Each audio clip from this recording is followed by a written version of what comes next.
لکه څنګه چې تاسو ګورئ DRS سیستم ډېر عام شوی دی په میچو کې او DRS سیستم د دې دپاره راغلی چې ډېر مهم میچونه مخکې له DRS سیستم نه بعضې د امپایر په فیصلو خرابه شوي دي او دا ډېره ضروري ګڼل شوې ده چې DRS سیستم منځته راسي تر څو پورې د امپایر په فیصلو کې شفافیت نور هم راسي. DRS چې ده د امپایر ریویو سیستم ده چې دا د ټي وي امپایر له طرف نه کېږي. مخکې صرف دا د دې دپاره استعمالېده چې په دې باندې آوټ یا ناټ آوټ معلوم کړي، خو اوس یو بل شی چې ده هغه اضافه شوی ده چې نو بال هم اوس په DRS سیستم کې ده چې نو بال هم کتل کېږي. ټي وي امپایر هر بال ګوري، کولی شي چې د هغه ځینه خپل نو بال ورکړي او نو بال وګوري. DRS سیستم ډېر ملکونه چې دي دغه هاکای ټکنالوژي چې ده په دې کې استعمالوي او دا یو لاین ښیي او په دې کې درې شیان چې دي ډېر زیات مهم دي چې یو پیچینګ ده، یو امپاکټ ده او یو هیټینګ د وکټ ده.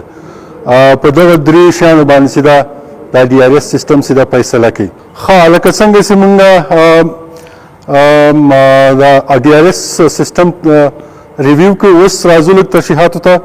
امپایر چې کله ډیسیشنز کوي او بیا امپایر د طرف نه چې ریویو اخیسته کېږي یا امپایر ډیسیشنز کوي پلیئر چې کله ریویو اخیسته کېږي نو په دې کې درې شیان لکه څنګه چې مخکې ما ویلې هغه ډېر زیات ضروري دي. په دې درې شیانو کې کتل اول چې دا پیچینګ ګوري چې مونږ لکه دا لاین چې مونږ جوړ کړی دا اول د بال پیچینګ ګوري، بیا چې دا امپاکټ ګوري او بیا چې دا هیټینګ د وکټ ګوري. که په دې دریو شیانو کې یو هم امپایر چې تا آوټ ورکړی او یو هم ګرین کېږي او نو بیا دا پلیئر چې دا آوټ کېږي د آوټ طرف ته ځي. بل یو مهمه برخه چې دا د هغه لکه مونږ دا بال چې ګورو دا چې چېرته لګېږي دا پیچینګ ده، دغه لاین چې مونږ ګورو دا لاین 9 انچ ده او دغه لاین 9 انچ ته مونږ امپاکټ ویلی شو او کله چې وکټ په بال باندې لګېږي دې ته مونږ هیټینګ ویلی شو.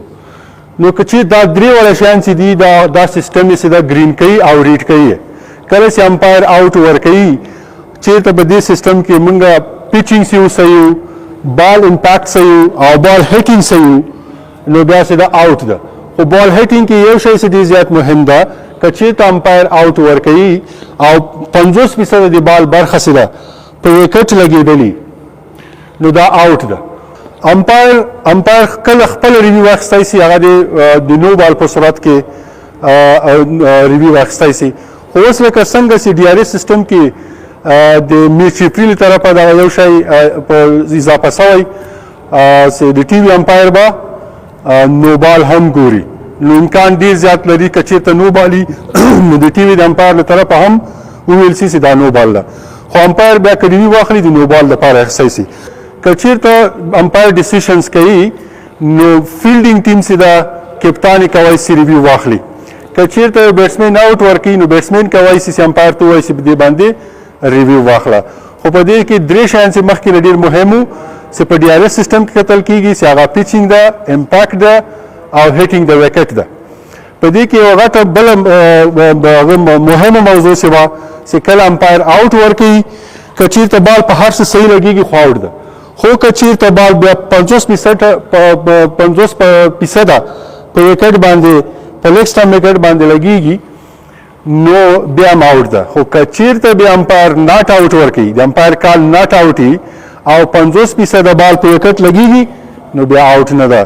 بل په پیچینګ کې یو بل شی چې ډېر زیات مهم ده چې دغه پیچینګ باید له دغه لاین نه لیګ سټمپ ته نه وي. که دا پیچینګ چېرته آوټ سایډ د لیګ سټمپ وي بیا بیخي ناټ آوټ ده. DRS سیستم چې د خپله 15 سیکنډه وخت لري. په دې 15 سیکنډه وخت کې باید یا که د فیلډینګ ټیم کپتان باید په دې ډیسیشن واخلي یا کوم بیټسمین چې سټرایک ته ولاړ ده هغه په دې باندې ډیسیشن په 15 سیکنډو کې اخیستی شي چې امپایر ته ووایي چې د DRS سیستم ته لاړ شه او ریویو واخله د ما ډیسیشنز وګوره زه آوټ یم که ناټ آوټ.